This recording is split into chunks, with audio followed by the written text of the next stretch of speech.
The Conversational Flow, a KCAS podcast. Hello, and welcome to the 19th episode of The Conversational Flow, an official podcast of KCAS Bioanalytical and Biomarker Services. KCAS is a bioanalytical CRO serving the pharmaceutical and biopharmaceutical industries for over 40 years. Unlike KCAS' other podcast, The Weekly Bioanalysis, which features news and topics more generally associated with the world of bioanalysis, the Conversational Flow focuses more on the niche of flow cytometry and its role within the greater industry. My name is Adam, and I've been in the flow cytometry space now for over 15 years. I'm here with my co-host, Brian. Thanks, Adam. Brian, with about 13 years of experience in flow cytometry CROs. And we're joined here with a special guest. He's actually our first repeat guest, and he was also on the Weekly Bioanalysis just this week. David? Hi, guys. Great to be with you here today. Thanks. Absolutely. Looking forward to talking to you about the paper and everything we got going on in this podcast. Brian and I are members of the growing leadership and scientific advisory team at KCAS. Either or both of us are available to answer any questions you may have regarding this podcast or any of KCAS services. While our KCAS headquarters are located in Kansas with additional locations in Europe, we're both here in Philadelphia, and Jeremy, our producer, is in Missouri, so we're truly all over the map. We're amped up to have you listening to the 19th episode of our podcast, which will be available virtually everywhere. Wherever you choose to find and play your podcast, you'll likely find the Conversational Flow. We welcome all of you, whether you're joining us for the first time or if you're a regular listener to any of our other podcasts. Today's episode will be a review of the latest news and resources and a focus on a topic of our choosing before discussing any feedback we receive from you. We're constantly looking for topics, and we'd be happy to discuss something that you want us to cover. So again, we're excited to have you here, and we're looking forward to a fun episode today. To kick us off for episode 19, Brian is going to go over news and resources before diving into today's topic. Brian? Thanks, Adam. And I like this agenda most today because, of course, you came up with it. For this first story about the shingles vaccine and dementia risk, why did you pick this one, I guess, to be included in this medical research news? So wait, we got to back up here and we got to give a little bit of accountability, right? So this is the first one where I came up with the agenda. So if the audience hates it, then they know it's not you to blame, it's me. So please send all the hate mail directly to me. Anyways, why did I pick this? I thought it was really interesting for a couple of reasons. One here is that we have a vaccine. It has another effect. It's not direct. It's not meant to lower dementia risk. But what they're studying here is whether or not it actually had an impact there. So what are we looking at? Shingles. It's caused by the herpes zoster virus, which is the same virus that causes chickenpox. I was interested to know this stat that 99% of adults 50 and older are infected with this virus. Did you know that, Brian? It makes sense, right? Because you think about before they had the effective chickenpox vaccine, everybody just got chickenpox, and that was a normal part of childhood. No. They didn't just get it. They had chickenpox parties. Yeah, well, there's that too. Like sometimes on purpose, sometimes accidentally, right? But yeah, it'd be very weird for a child not to have had chickenpox if they're above a certain age. So it makes absolute sense that they would have strains of the virus in their system there. And so 1 in 3 adults in the U.S. gets shingles in their lifetime. And generally, it is about that late 40s, 50s where they start getting it. Now, I'll be honest, like for myself, I've had it. It is horrible. I haven't had it as bad as some people. Like some of the side effects, some of the impacts could be really bad. It was painful. Had you had it? No, I've had chickenpox. So, I'm still in the 90%, 99%, I guess. But I have not had shingles as of yet. Well, it's because you're still a spring chicken. You see what I did there. Anyway, let's move on from those bad jokes. public health policy in Wales. So basically, what they were doing was they were like trying to meter out the virus, right? They wanted to make sure that they had enough to go around. And so they separated out, like, once you were 79, you could get the virus. You were 80 of the vaccine, not the virus. Then 80, you couldn't get it, right? And so it wasn't that they were asking people to participate. They were basically just separating it out. And so they were able to look at the population here and recognize that they were essentially the same, right? Normally, you might have differences in socioeconomic variables or educational variables or, health variables, but they weren't present there. And so it made for a really nice study watching over the next 7 years as to what happened. And one of the things that they mentioned, in addition to the fact that this was the live attenuated virus, actually prevented shingles at 37%, which is a hallmark for this vaccine. It also gave 20% less likely to get dementia over the next 7 years. Just wild, right? And it reminds me, of course, of things like the HPV vaccine that is taking a huge bite out of cervical cancer, and then some proposals that an EBV vaccine or RSV vaccine would likely take significant chunks out of other widely contracted diseases and symptoms like that. So these viruses are doing things, even though they're quote unquote inactive or that they didn't have any sort of noticeable symptoms. If they can do things in the system otherwise, then it can definitely skew you more towards this sort of long-term chronic condition. Right. And to be clear, what ends up happening is you get chickenpox when you're younger, that virus stays in your system. And then later on in life, it causes shingles, right? So it's sequestered away in the body. There's some discussion as to what causes it, whether it's stress or other variables. I think personally mine may have been stress, just because of when it happened. But, with that, another thing that was really interesting was it gave protection against dementia to a higher level in women than men. Now, one thing to note is also shingles is more common in women. And so, that was an interesting finding. Also, follow-up rollouts came about with England, Australia, New Zealand, and Canada, and they've shown similar results. So this just wasn't in one location. And frankly, this study was based on 280,000 adults. So we're not talking about a small cohort, right? Now, the one thing that's going to be interesting to see is that there's a new shingles vaccine that is protein based, right? So rather than having the live attenuated virus, these are just proteins from the virus. And so there's no possibility of, that virus being complete, right? And so it's recognized, the body would recognize key components to formulate defense against the herpes zoster virus. And so, will that still maintain the same effectiveness? That remains to be seen. Yeah, but exciting results overall, right? Yet another good reason to get as many vaccines as you can. The more viruses that you can prevent, the more issues like this that we don't even know about yet that ideally we can avoid. Wonderful. I mean, it's amazing. Some of these viruses have unusual additional effects, right? What is it? I believe it's measles, right? And please correct me if I'm wrong here. That eliminates your immune memory after infection, and so not only is it beneficial to prevent getting measles by getting the vaccine, but you also maintain your immune memory that would be essentially eradicated because of the virus if you got it. So again, we've seen time and time again where these vaccines not only have a positive effect for the target, but then that kind of off-target effect that's beneficial as well. Sure. Yeah. Exciting stuff. And then the second sort of medical research news that you had mentioned is a new method for detecting nanoplastics in bodily fluids here.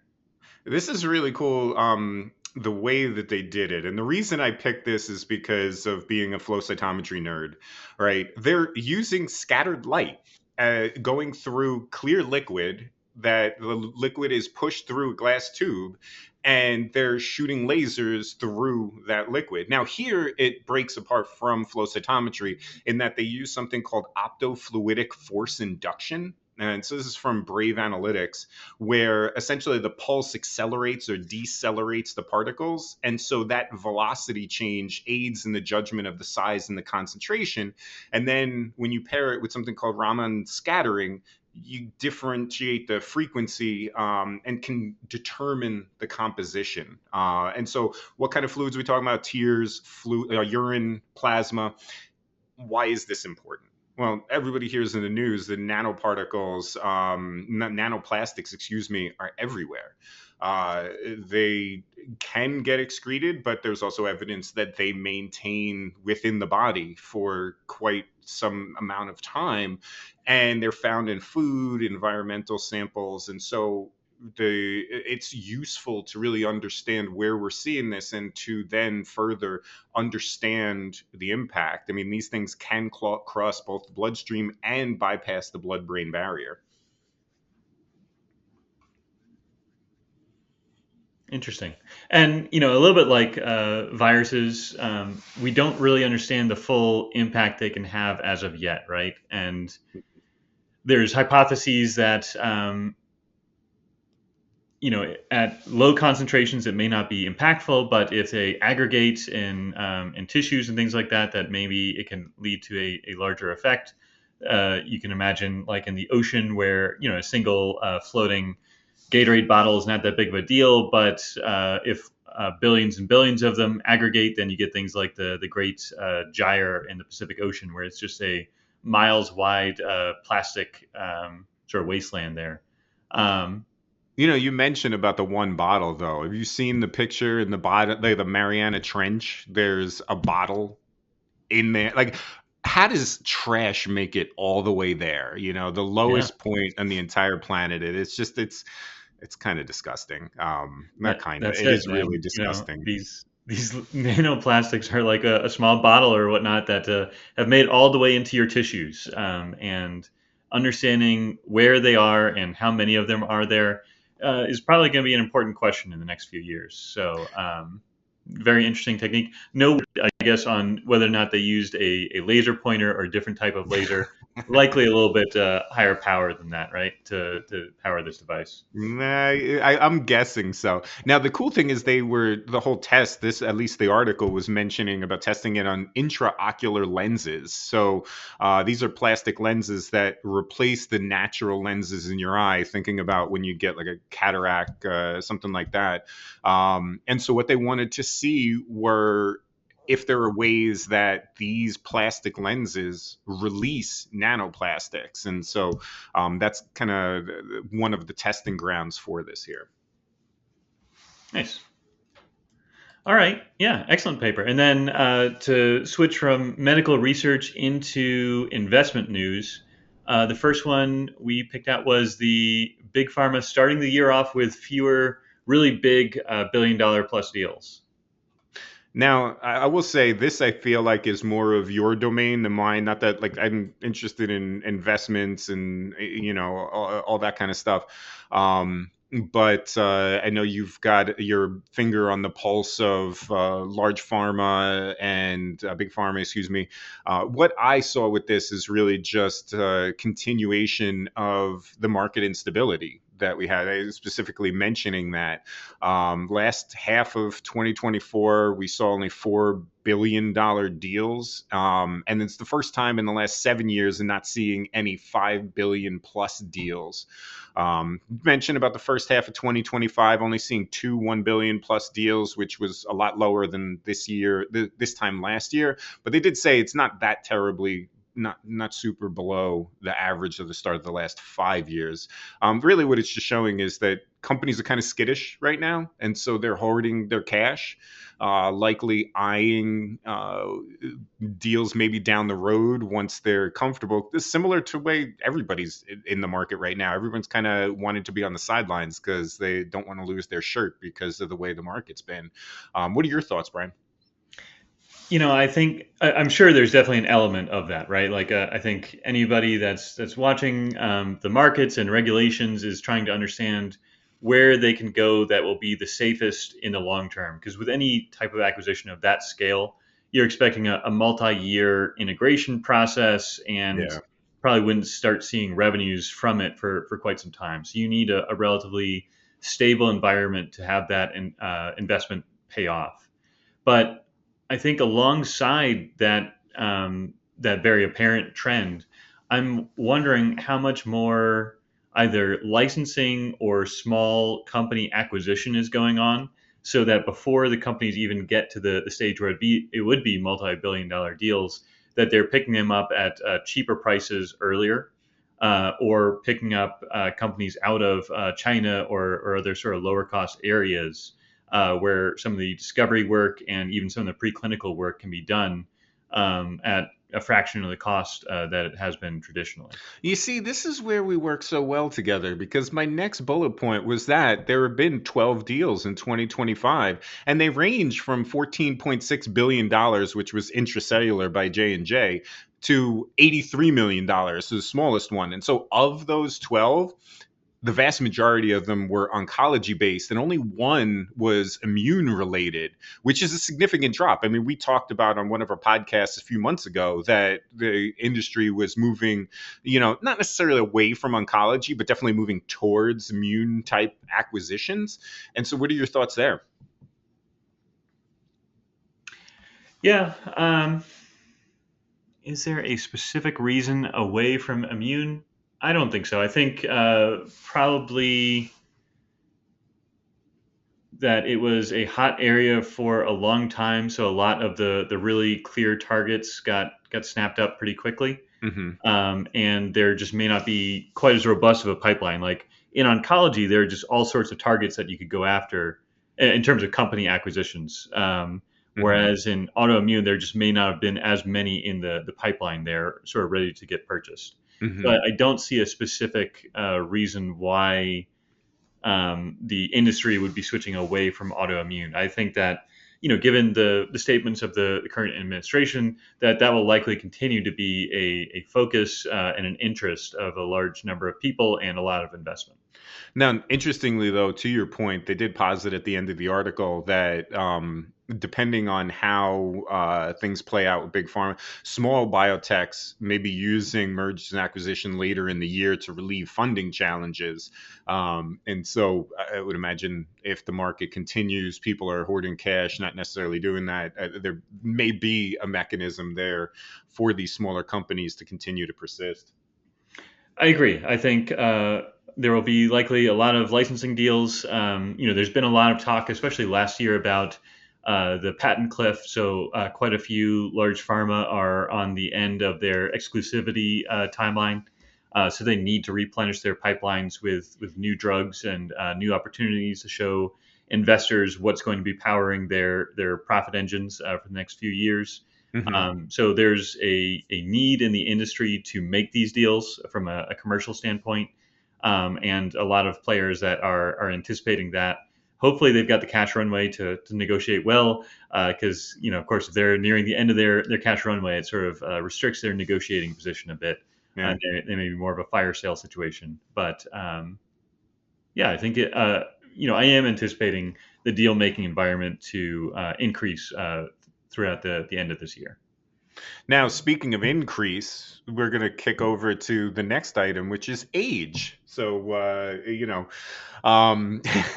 longevity, right? We're talking about a market for trying to stay younger. Now, this isn't something that's new. People have wanted the fountain of youth ages and ages ago, and probably since people were around.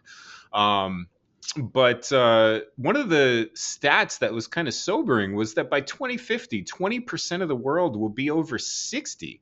I'm trying to think. I'm going to be one of those people. Oh, man, that's rough. All right. While I ponder that, Brian, why don't you talk to me about this paper? Yeah. So the longevity industry is always interesting, and they point out a couple, very clear ways where it makes sense, and it's already sort of traditionally in the loop here, right? So skincare is one of the biggest ones where people will pay quite a bit for lotions that will stop wrinkles from forming, and people will pay quite a bit to eat better. That way they can live longer, or pay a lot for fitness watches. I know, Adam, you and I both have the Garmin's or Apple Watches Yes. or whatnot, so that way we can track and quantify every minute of our waking hours. Partially just because we're operations guys, and that's generally what we like to do, but also theoretically to make ourselves healthier and monitor things. Well, I like the numbers, right? I like the information, and yeah, you could definitely get into information overload. But with aging, it's important, right? Because there is no magic bullet at this point in time. And so in the article, they mentioned that from 2021 to 2023, $18 billion flowed into longevity research. But the article points out the $1 trillion moment, right? We're looking at this as potentially the next step. And how do we know this is moving in that direction? Altos Labs, Jeff Bezos is investing for cellular regeneration. Google has Calico Labs, AI based. L'Oreal obviously has had anti-aging based products. And these are all from the article. Now, they bring up some really interesting points, right? Because what is slowing aging? It's not making the clock go slower, right? It's decoupling your cellular age from your chronological age. And so if that happens, right, and you're able to decouple the cellular age, then what does that mean if you have somebody who's 40, but they've decoupled their cellular age and their cellular age is 20, and you got another person who hasn't done any of that and they're 40 years old, but their cellular age is probably closer to that of like somebody who's 50 because they just, haven't been treating themselves quite as well. What does that mean for insurance? What does that mean for jobs and things of that nature? How does the world change? And so there's certainly a lot of considerations that go with this that right now those aren't fully formed either, right? And so you find that the ethics and the workforce retirement stuff, the financial services stuff, all have to catch up once this is demonstrated. But that the money would flood in as soon as something was demonstrated that could truly do that. As soon as something's demonstrated that could truly do that is absolutely the thing. And I think the bar for demonstrating that is significantly lower than it would be for like a standard medication. Like, you don't need to convince the FDA, you need to convince the general public.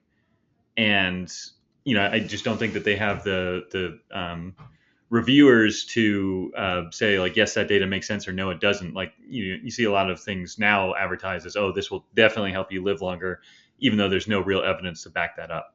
So would it be lower? Would it be easier? I'm wondering though, you're talking about slowing age. Now, I mean, there's the potential of also reversing age, maybe. I don't know, cellular repair, things of that nature. They're talking about epigenetic reprogramming, which I've always been a huge proponent. I mean, my start with epigenetic changing was really when we're doing protein expression in, lab in one of my previous jobs, and we would use HDAC inhibitors, right? Histone deacetylase inhibitor, and essentially what it does is inhibitor, right? It prevents the deacetylation of the what is it? The genome, right? DNA, yeah. And so it essentially switches or keeps on the machinery to generate that protein, and you get higher levels of protein expression, right? So sometimes the cell might down-regulate that as a way to maintain cellular health, right? And so you add this into the culture, and you're just forcing the cells to chug out protein. And so but my concern with things like that though is, anytime you're talking about epigenetic modification, that means you're right next to the DNA. Yeah. Think about how you felt when we said we're going to change a filter on the Fortessa, and you said to yourself, I don't want to mess up anything else on the Fortessa, so like, we're not going to change this filter in the middle of the day for one experiment. Otherwise, we have to like test a whole bunch of things to make sure it's still there. Mm-hmm. Likewise, if you're using drugs to target things that are very close to DNA, mm-hmm. making that DNA or damaging it in some way is a very easy way to lead to cancer and other things. So the risks of these need to be considered. And then also the delivery, like you say, like as if magically we could impact all cells in the body at the same time. But what if it only works on your liver, and then you've got like a 20-year-old liver in a 60-year-old person? Like, is that winning? I don't know. People who would sign up for that? I mean, Yeah, I'm just it's going to true. put that Yeah. out there. But like with epigenetics too, and I don't want to make the whole podcast about this, but a lot of it is just making the DNA sequence accessible for transcription, right? And so it's not necessarily about breaking DNA, but I mean, I certainly get your point. I think some of the other interesting things with epigenetic reprogramming, and this is one of that I've read a decent amount with, is actually how that can be passed down in generations, right? Trauma from a parent can actually be passed down to offspring through epigenetics, right? And so the response that the parent had, the stress, the anxiety, whatever, could potentially be passed down. And it's something that I dabbled in as far as reading, and certainly want to continue to read more. But I think epigenetics is very powerful. And I mean, to your point, anything is going to have to be tested if it is going to be a pharmaceutical intervention. If it's like a skincare product, I think it's kind of a bit of a different thing. You don't run those straight through the clinic, right? At least my understanding is you don't. The skincare testing industry says otherwise, right? But yes, indeed, you're right. It's definitely a different type of bar, and it's interesting. And there's just a lot. Like if you think about all the work that we've done on understanding cell therapies and how to get cells into the right spot and then interact in the right way with the right markers.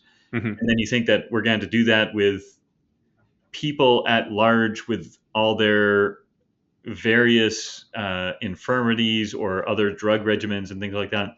It's a big task. Like I see the target that they're going after and agree that it is $1 trillion market, but the ability to unlock that market is daunting. Yeah. Well, I mean, that's why it's still deep-pocketed moving along, investors, right? they're going 18 for it. billion from Yeah. 2021 to 2023. That tells you it's not full-fledged yet, right? There needs to be that stake in the ground. And, it's interesting to see Google with Calico Labs doing AI-based research there. I think as you start pulling together these data sets and getting in really good data, then that should help tease apart things, and just really interested to see where it goes. Yeah, indeed. Speaking of where it goes, maybe it's a good time to transition over to our KCAS news. Mm-hmm. And there we wanted to just highlight that, of course, you're heading out to Cyto along with Christy Bucks from our scientific services team, and Carla Mancada and Derek McCartney from our commercial team. And also Dmitry Negorev. Well, and Dmitry, of course. My goodness. Don't forget Dmitry. Right. And you guys have a poster as well about some of our functional testing on neutrophils there. Yeah, exactly. And so it's in Colorado. Looking forward to share the poster, get out there, just rub elbows with the industry. Lots of friends out there. So looking forward to doing it. And then as well, we've got a guest today, as mentioned, David Ambrose, and one of our directors who just attended WRIB. David, now this isn't your first time on, but why don't you give more of an intro here? Yeah, sure, Adam. Thanks. Hi, guys. Dave Ambrose, just jumping in. I'm Associate Director here at the Philadelphia site, and just got back from WRIB, which was fabulous down in New Orleans. As our colleague Dominic likes to say, it's the Super Bowl of conferences, and I couldn't agree more. I was on the other podcast this week, the Weekly Bioanalysis, covering the topic of the poster that we presented down there on our globally harmonized spectral Cytec Auroras. I won't go into details, but definitely check that episode out this month if you haven't heard it yet. And the long and short of it is that we are ready and set up to support global multi-site trials for fresh whole blood analysis. Data looked amazing. The instruments are all super tight, and so it's definitely an exciting time. Another big topic that was covered down there that I think may tie nicely into the paper this week was, of course, on AI, especially around the automation of and standardization of gating and analysis. So there's a few different approaches there that were kind of laid out: supervised gating, unsupervised gating, and semi-auto gating. And so, yeah, maybe as we go through the paper, we can talk about it. I know our main portion today is on backbone panels, and Mm-hmm. it mostly has to do, the supervised gating algorithms do seem to be kind of an ideal fit for that sort of thing, but maybe we can touch on the other ones as well as we go. Yeah, I think that sounds great. David, I'm kind of curious. When was the first time you had any interaction, whatnot, with automated gating? How long ago has that been? I remember it being talked about at the first Cyto I ever went to, which was Mm-hmm. like probably 15 years ago. Wow. And Yeah. so, yeah, that conference, which you're getting ready to head to, is kind of always at the bleeding edge of cytometry. And 15 years ago, we were already thinking about that. Yeah, no, that's incredible. And yeah, it just speaks to all the information that's out there for Cyto. It's a lot of fun. Any other takeaways that you wanted to share on WRIB? I mean, I love that conference just because it's so practical for us in the CRO world. Like, I'm able to learn things down there and then turn around and kind of implement them in our everyday practice. It's just a great collection of industry experts. Getting to hear them talk and make sure that we are aligned with their practices and that we can kind of meet their needs. And that was the poster was very well received because there were talks on the need for globally harmonized instruments to support these multi-site trials. And so, the fact that we're right there able to kind of hit the ground running for these big sponsors is very exciting. I think too, the thing that I'm always struck with when you like this is the second time you're coming back from WRIB Mhm. is almost the partnership, right, of everybody that's down there, the CROs, the big pharma, it's academia as well there is represented. I forget. Not as much, and I mean, Mhm. I think that's why we like it a lot, and I think that's almost why it makes it so relevant for us. It's just focused on CROs and our relationships with the sponsors directly. Right, right. And it's not that you don't like academia. It's just that you mean it's focused specifically in areas that are very relevant to us. And, Cyto has a much larger component of academia. And that's where a lot of the novel interest, the new projects, the AI automated gating 15 years ago comes from, right? Exactly. Yep. Brian, any thoughts? No, I mean, on the WRB, I'll just second David's thought that, it is a very, very relevant conference focused on the challenges of implementing flow cytometry in a clinical trial setting, right?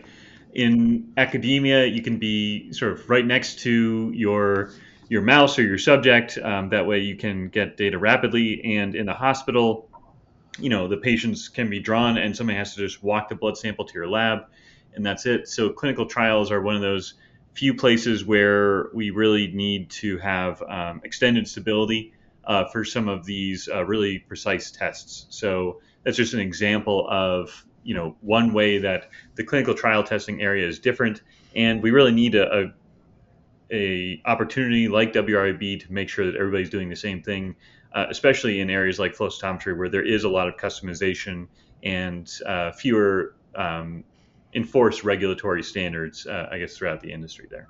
Hmm. And with that, maybe a good segue then into this backbone panel paper. Adam, did you want to give the stats before we just jump into some of the details there? Yeah, iCore Drop, a robust immune monitoring spectral cytometry assay with 6 open channels for biomarker flexibility. So this article is in Cytometry Part A. For those, we've mentioned Cytometry Part A, Part B before. For those that aren't familiar, and I would imagine our listeners are probably very familiar, but it bears repeating. It's just, Cytometry Part A is more wide-ranging imaging, including cytomics, flow imaging, so on and so forth, while Part B is more clinically focused. And so this is present in cytometry Part A, which has an impact factor of 2.5 as of 2023. Had been a little bit higher the previous years, and there's just a number of references there. And so let me see, do I have, yes, bear with me 1 second, the authorship here. I wanted to make sure to give a call out. So Holly Jensen and John Kim, and so from Bristol Myers Squibb, and what was it? I thought there was another attribution there too. Apologies, I'm not seeing it right away. But I found John Kim, I think. Yes. So do you have a company or Also at BMS? is it okay? Both BMS. Good. Correct. Thank you. And so this really was very interesting to me because we've talked before about backbone panels, right? And what the use is, and we'll get into that. This is specifically a backbone panel that was designed for the Aurora, right? So we're talking spectral flow cytometry, and they did a lot of work to really nail this panel down. There's 4 iterations of the panel, going through autofluorescence extraction, reference controls, analysis there, try to drive home that they wanted to get intra-assay reportables. So 95% of the 83 reportables they had a percent CV of lower than 20%. And then the drop-in markers, they had done a test on 12 and 13 having less than 20% CV for the reportables there that they had tried. I want to say 12 or 13 reportables out of the 6 markers. What this allows you to do is customize this panel, right? They built it off of interrogating over 60 OMIPs, right? And so for those who don't know, OMIP stands for Optimized Multicolor Immunofluorescence Panel. And essentially, these are panels that get published that are free to use. And what they wanted to do was get a large number of markers that are commonly used across many of these OMIPs. And of the 60 plus that they interrogated, the markers had to be represented in over 20% of them, for example. And then they left channels. Now, the key channels they left open, BV421, AF488, PE, PE size 7, APC, and APC size 7. So commonality here is that they're all bright and they're all widely available, so that you would be able to put in markers on there to interrogate rare subsets specifically. And so I'll stop talking for a minute. Brian, David, any thoughts so far? No, as you say, I love this concept, and I know we've implemented a couple of different backbone panels here at KCAS. I also, as you say, love the detail they went into in terms of the CVs and really highlighting the benefits of having a backbone panel where a lot of these decisions have already been made, and then it makes it very, very quick to get a lot of information out with a new marker in a very bright channel. Mm-hmm, mm-hmm. Yeah, I like the strategy a lot. I think maybe one of the biggest benefits is just the rapid turnaround time of in coming up with new panels, so that you're not reinventing the wheel every time. You're starting with this standard backbone panel and then able to be flexible with your drop-ins and kind of rapidly validate a somewhat new panel. However, kind of just going back to the AI theme from earlier, if your backbone is standard, you can also then have standard gating hierarchy, so that you can gate consistently and automatically down to these subpopulations, and then from there kind of phenotype the main subsets with whatever it is that you've dropped into the panel. One thing I'll note, I did see that there may be a typo in their drop-in guide, position 5, where they're calling out the floors that would be available for APC. There's C floor red 780. I think that's probably should be in position 6, and they likely meant to include Alexa floor 647 there, but just a minor thing. Nice pickup. Yeah. we'll shoot them a quick email then on their paper. They've got some contact information here. So yeah. Sorry, Holly, if you're listening. And to David's point, I mean, this is 29 marker panel plus live dead and then 6 drop-ins, right? And so the base panel interrogates T cells, B cells, NK, mono, DCs, and grands. And they had actually done lysed whole blood, but they also did PBMCs. So utility is very high here. I just want to reiterate, I mean, it was obviously a lot of work. And I love that the details of how they did everything really spelled out. And if you're really interested in what they did too, the supplemental figures are really helpful as well. Yeah, I was impressed by the amount of work that was gone into it. I'm thinking it was probably at least a year's worth of investment of time. Oh, it had to be. Yeah. A lot of super good tips and tricks here for staining just in general when you go through their protocols. They're doing 10 minutes room temperature for the gamma delta cells, and then a 37-degree incubation for some of the chemokines, and then the remaining master mix at 4 degrees on ice. So for really unique approach to get all those markers into one panel. And then doing live dead after all of that staining too. Yeah, true pros. Mm-hmm. And sometimes we get clients that don't understand how many different parameters that they could optimize, or that we could go down. It's like walking past and seeing a whole bunch of rabbit holes, and which one do you really want to go down, right? Like you mentioned 3 different staining steps at 3 different temperatures. Do you want to try all the staining steps at all the temperatures? Do you want to combine all of these into one or not? And that's really the benefit of the backbone panel, where you've already explored these things, so you feel relatively comfortable, and then you're just adding one additional variable, and you can decide which one of those things you want to play with that could impact it. And David's very familiar too with projects. I mean, doing sequential staining like this, not just a surface and intracellular, but the different types. You mentioned the cytokines at 37 and the remainder at 4 degree, the gamma delta. It's something to, again, there's so many iterations that you can test. And so having something like this, it's so helpful. Now, one of the things too that they had mentioned were a couple of the fluorochromes, the BUV 661 and PerCP Psi 5.5 being relatively unstable, is, fairly commonly known. But it was to the point where they had recommended recapturing the single stain controls weekly, which is something that if you're doing conventional flow, you're doing your comp, you're running it each time, you're not worried about that. But here it becomes a concern for spectral. David, curious on your thoughts there.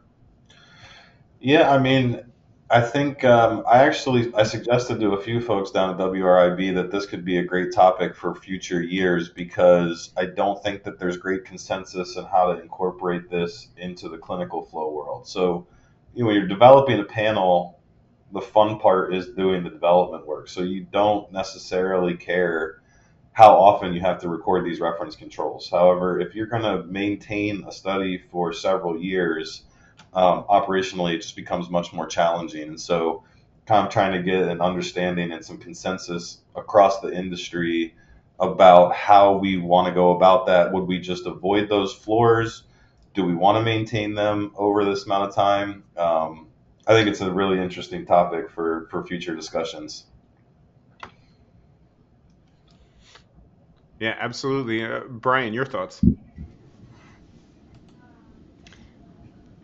Yeah, absolutely. And, I think, as David said, it'll be interesting as we future-proof things.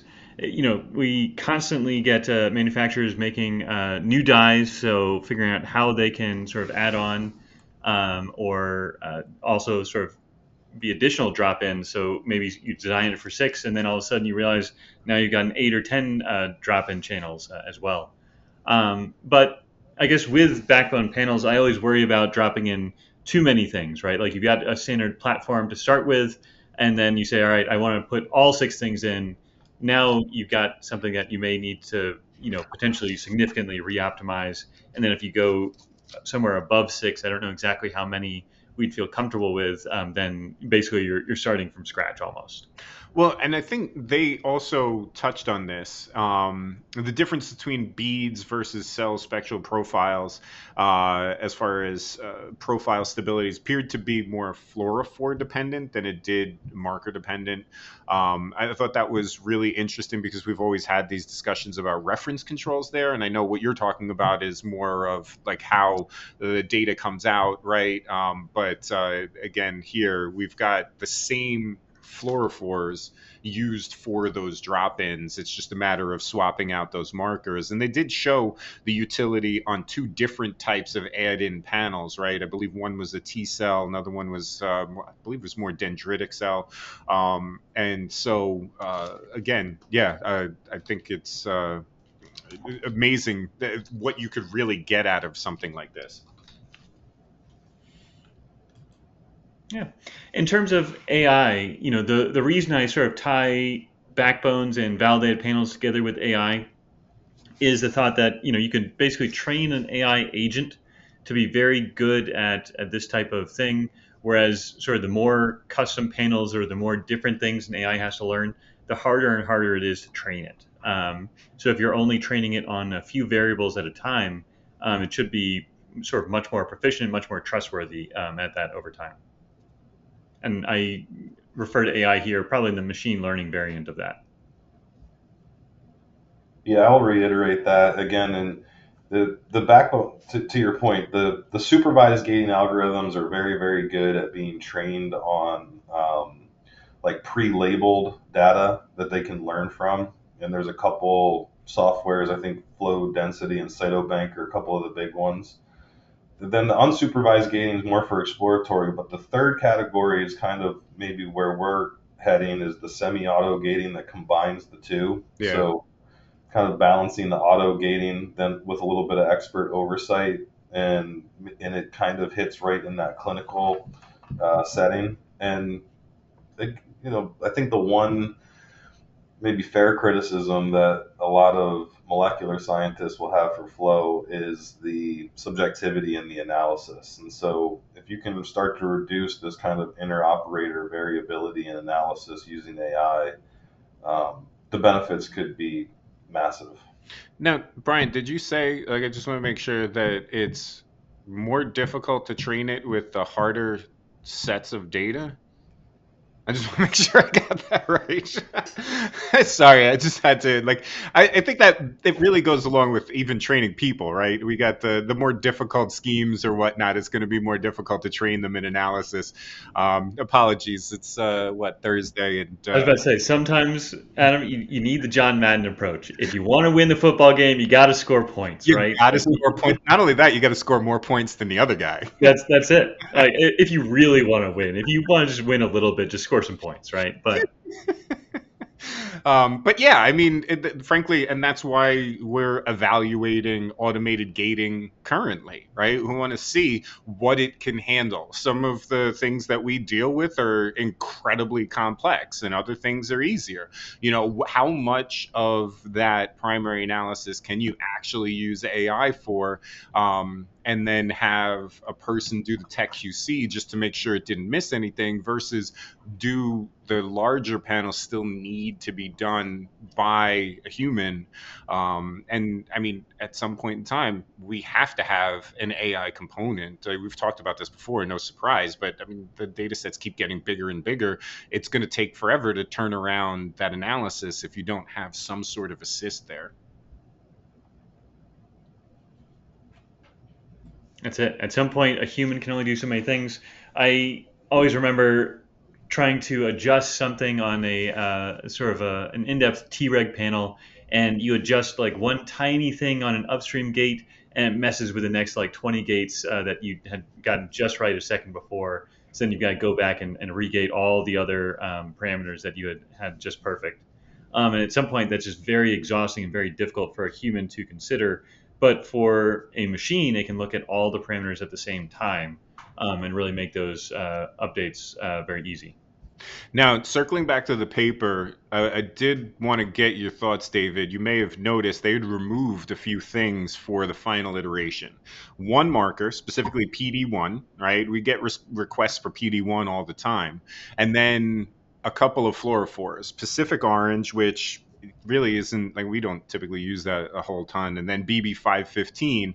They then added APC Fire 810 and PE Fire 810. So, David, thoughts there?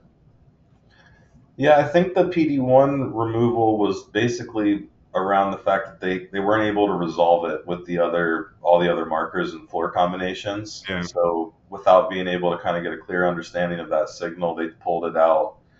The BB5 was it the 515 or 510? 515. Yeah, so that's right around the like super high autofluorescence signature.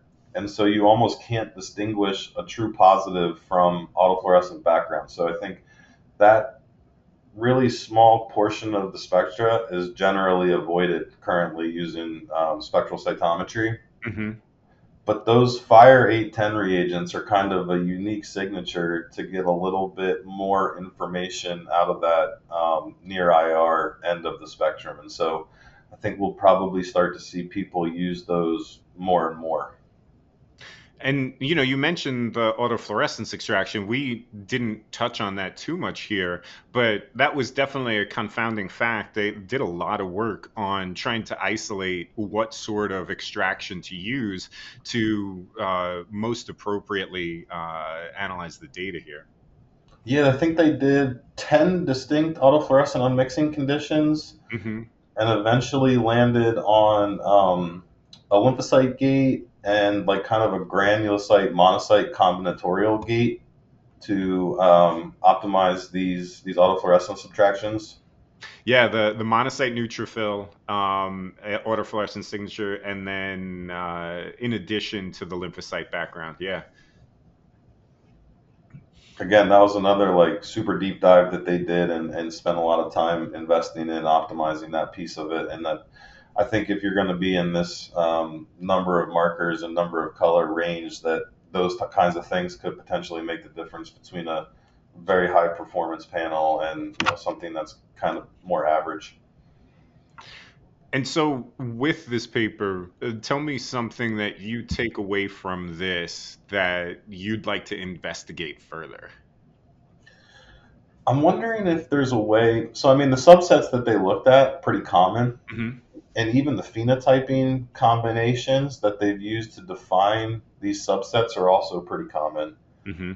Wondering if, and tying it back to the AI's theme, for AI to become more and more broadly useful, I think maybe as a company, but also beneficially just across the industry and at large, it'd be super helpful if we can kind of start to standardize the metadata. Mm-hmm. So, one company or one group will put CD3, but another company puts CD3 plus. Mm-hmm. And that's a difference to the software that, training on it could be useful or couldn't be not useful depending on how you're trying to tie it all back together. So some sort of harmonization on sample naming, phenotyping requirements, and even the way that we label these populations within the analysis software we can really then start to leverage the metadata across all these data sets to just start to really leverage the power of AI, I guess. Now, Brian, you're part of a group that's doing just that, and we've had that member of that team on previously. Yes, SolCap is out there working on standardizing naming. So between SolCap and the other group that I would pose for exactly this type of solution is CDISC. And both groups are sort of working on different portions of that. CDISC is very, very tightly focused on just the reporting structure. That way, if you have a cell, rather than calling it a Treg or rather than calling it an activated T cell or something like this, you're calling it, a CD3, CD4, CD127, CD25, and then very carefully specifying exactly which markers you're referring to. That way, data can get interpreted across studies, across sets.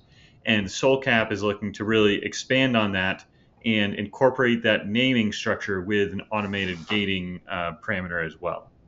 Right. I mean, it just enables so much deeper analysis. There's a ton of data out there, a ton more data being produced every single day. And so when you have that sort of consistency, it opens up doors that otherwise are closed because it takes so much work to get that information ingested into a system. All right. So any last thoughts on the paper? No, I'll just echo, all the things that we've said. This is a wonderful paper. We will reach out to Holly and let her know about the table, and hopefully it sparks some conversations there. So, Agreed. and a new podcast listener. So, Nice. I think it was super helpful. I learned a lot, and I think it was a right step in a very helpful direction.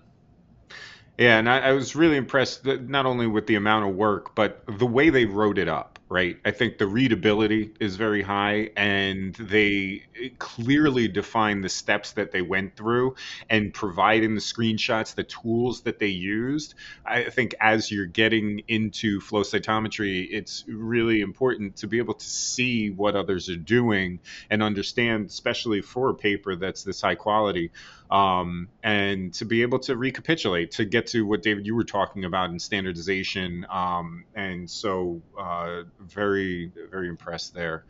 All right, and so then Brian, why don't you take us over to fan feedback?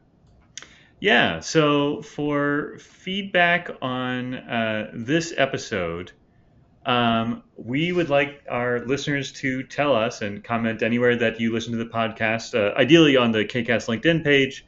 That's where we get the most eyes, and we'll make sure to get back to you the most quickly. But otherwise, anywhere where you're downloading the podcast, what is your favorite ELN system? And ELN, of course, stands for Electronic Lab Notebook System. Now, I'm wondering how many people have really had exposure to multiple ELN systems, right? I mean, you would have to go to different jobs probably because each location would probably have an ELN system. But if looking for definitely experience in multiple systems to get your feedback there. There's that. I definitely want to understand, especially in a regulated environment like which ELN systems people have used. But I feel like a lot of people now have access to ELNs through universities. So a lot of people will use. I think Benchling has a free version for universities to get people used to the process, or LabGuru as well. So I think we'll get quite a few people that have at least seen a couple systems, and with varying levels of implementation across either academic or individual or industrial environments. Mm-hmm. So looking forward to those answers, or questions rather. David, do you have a favorite ELN? I've actually not been exposed to it. Oh, no. Nope. I will share my story that when I was at Janssen, we had the rollout of ELN. I want to say it was like 2011 or something like that. And I was so used to a paper notebook, and I was dreading going into ELN. I was thinking it was going to be such a headache and a steep learning curve. And I remember the first time that I entered in an ELN experiment, I actually wrote a note to my boss at the time. He was on our last podcast, Barry. So Barry may remember this.